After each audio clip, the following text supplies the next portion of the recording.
Bonjour à tous et merci de nous rejoindre pour cette spéciale Allemagne à Aix-la-Chapelle où a été signé en 2019 le fameux traité d'Aix-la-Chapelle. 56 ans après le traité de l'Élysée, il réaffirmait l'importance des relations franco-allemandes, moteur de la construction européenne. Les Européens seront très attentifs aux prochaines décisions de la future coalition avec des partenaires comme les Verts, très anti-nucléaires, ou encore les libéraux, très rigoristes sur le point de vue de l'économie.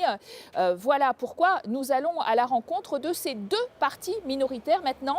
Et nous partons d'ailleurs en direction des régions sinistrées d'Allemagne qui ont été touchées cet été par de terribles inondations.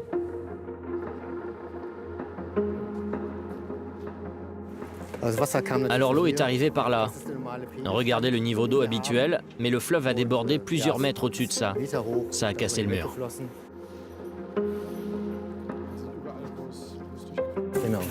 Effectivement, la coulée est arrivée jusqu'ici et environ une centaine de maisons ne sont plus habitables. Une centaine de familles ont dû être relogées. Allons voir en centre-ville. On en est où? Combien de commerces ont dû fermer? Vous avez une idée? Une centaine, plus ou moins tous. Début juillet, il y avait ici 2,5 mètres de haut de déchets, qu'on traversait via un minuscule chemin frayé entre les détritus entassés des habitations. À l'avenir, je veux qu'on reconstruise un centre-ville plus durable et florissant, qui soit attrayant pour les PME qu'on cherchait déjà à attirer avec des aides depuis toujours, mais aussi pour les gens qui voudraient revenir. Bienvenue à Stolberg. Moi, je suis Daniel Freund, eurodéputé allemand des Verts. Et je travaille au Parlement européen surtout sur les questions de transparence, de démocratie et sur le futur de l'Union européenne.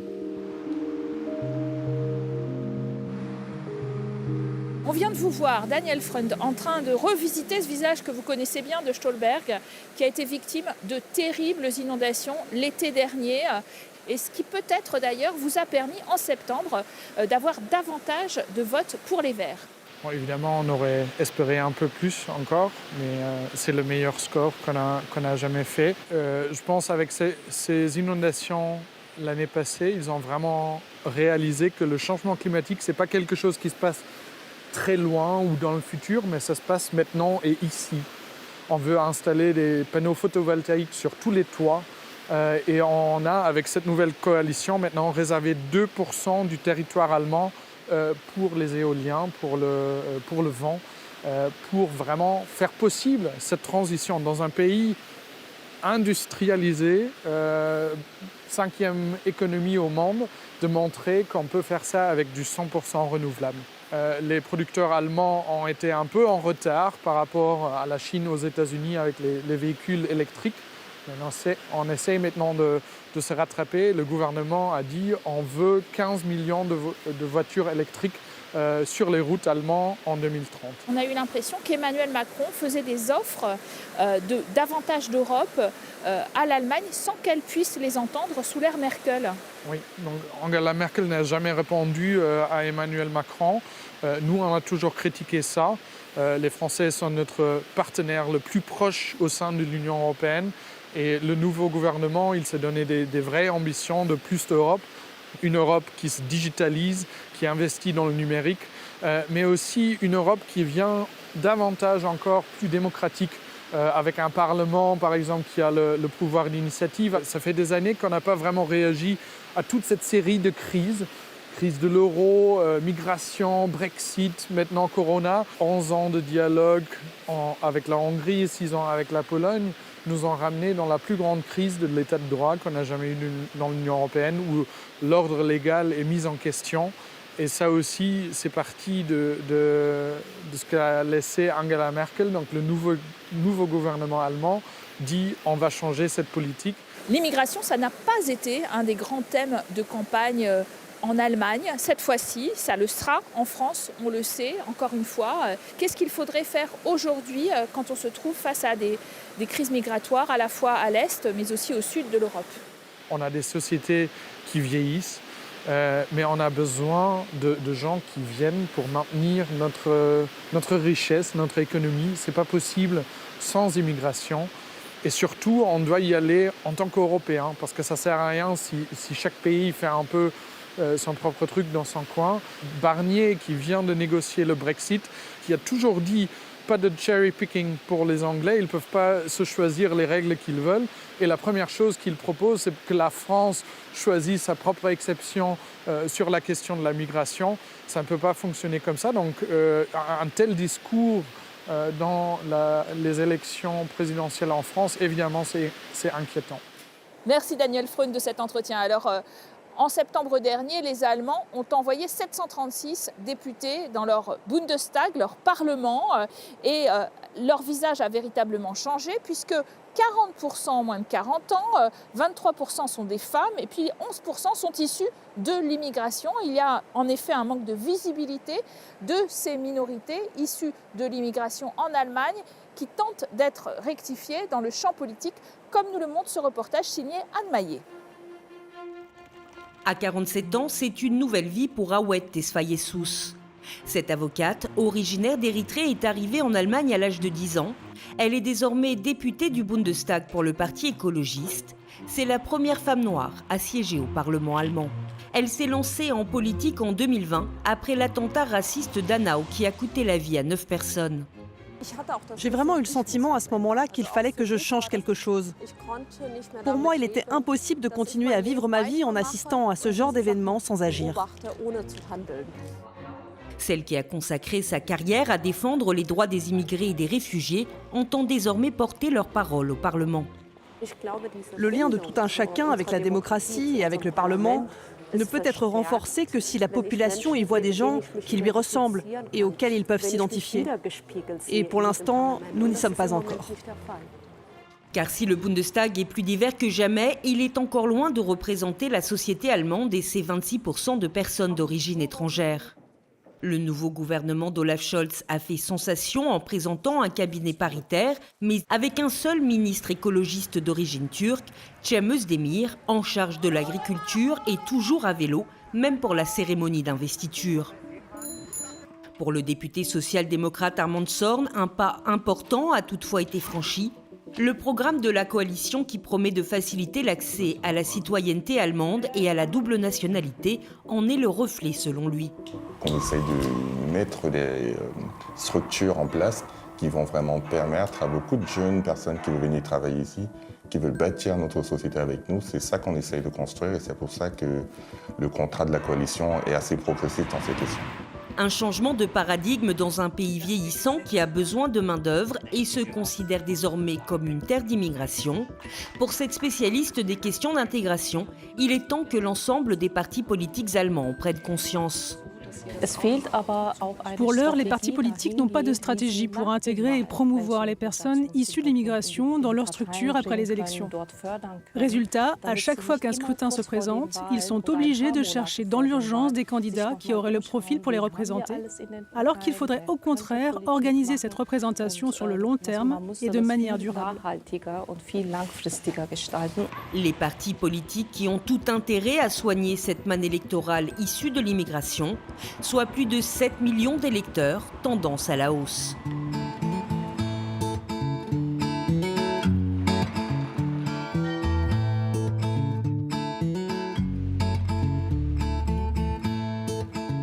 Bonjour, je suis Nicola Baer, une des vice-présidentes du Parti libéral-démocrate en Allemagne et une des vice-présidentes du Parlement européen.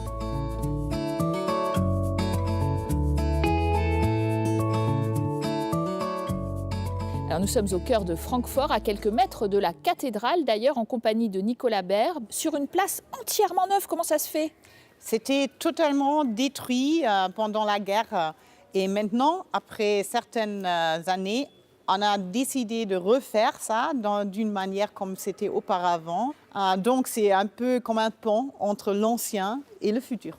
On a eu l'impression en France, Emmanuel Macron en particulier, que quand il faisait finalement des discours à la Sorbonne pour dire qu'il fallait renforcer l'Europe de la défense, il n'était pas du tout entendu. On a vu une crise biélorusse, par exemple, à nos frontières, en Ukraine aussi, et peut-être que l'OTAN n'est pas suffisant pour s'occuper de tout ce qui se passait sur notre territoire, sur notre continent. Oui, aussi ça, mais je crois que ces conflits-là, ce n'est pas seulement des questions militaires. Bien sûr, ce sont des questions aussi de migration. Il faut vraiment une solution pour ça. Qu'on ait un Frontex, une agence des frontières vraiment bien équipée pour gérer la sécurité de nos frontières, mais en même temps aussi un système d'asile en commun qui fait vraiment un processus rapide, juste, et en même temps aussi vraiment attirer des gens avec des qualifications professionnelles qui sont recherchés ici. Et là, j'espère vraiment qu'on peut avancer, peut-être aussi dans le cadre de la présidence française.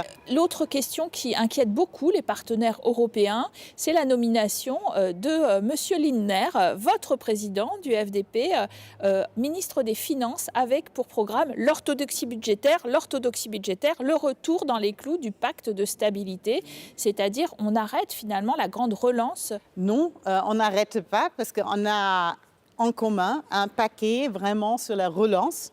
On va financer ensemble comme Européens, d'ailleurs pour la première fois aussi avec les dettes européennes, mais qu'on va repayer par les États membres. Ça, on ne met pas en cause.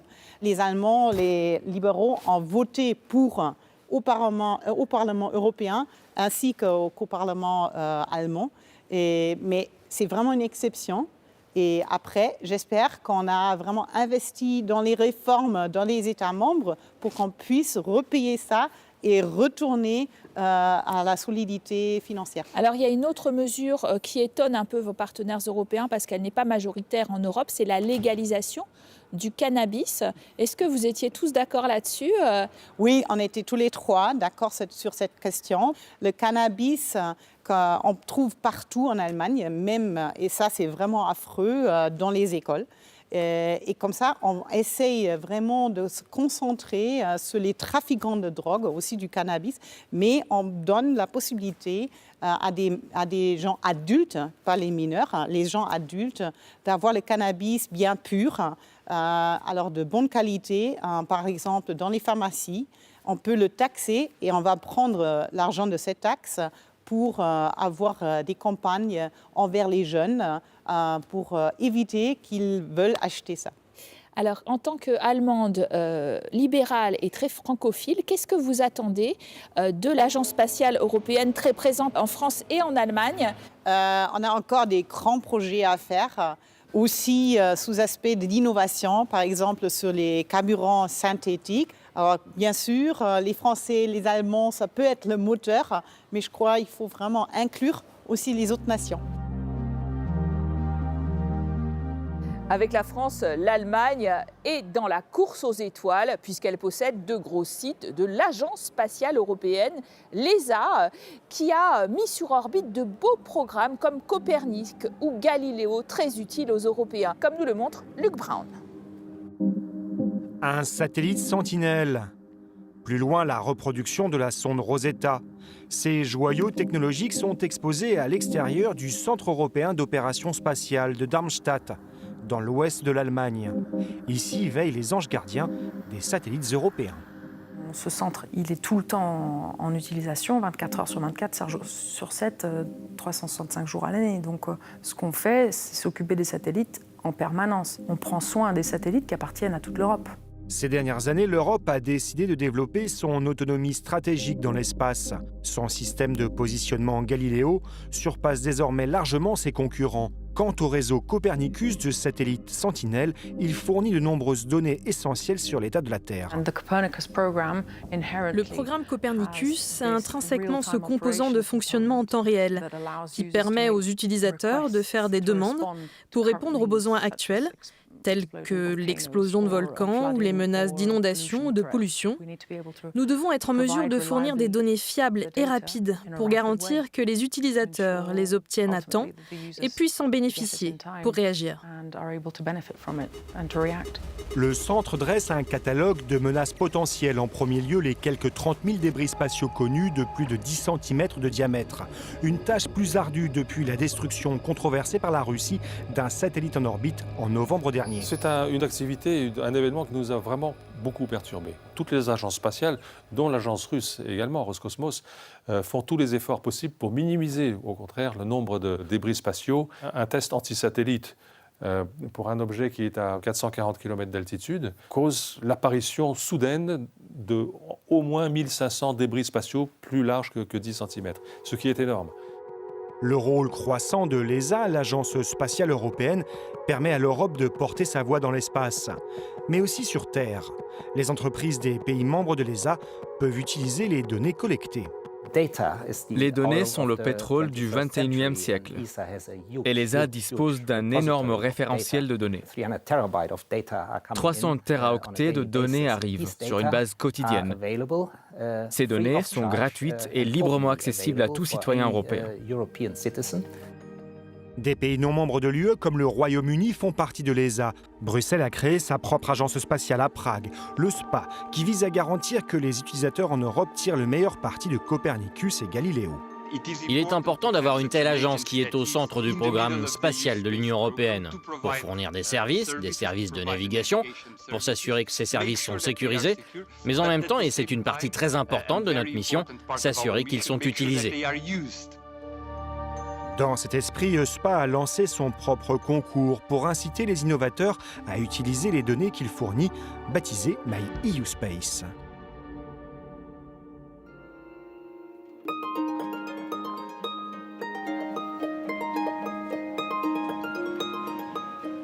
Nous voilà arrivés à la fin de notre émission consacrée à l'Allemagne post-Merkel. Merci à vous de nous avoir suivis. Vous restez sur France 24 et à très bientôt pour de nouvelles aventures européennes.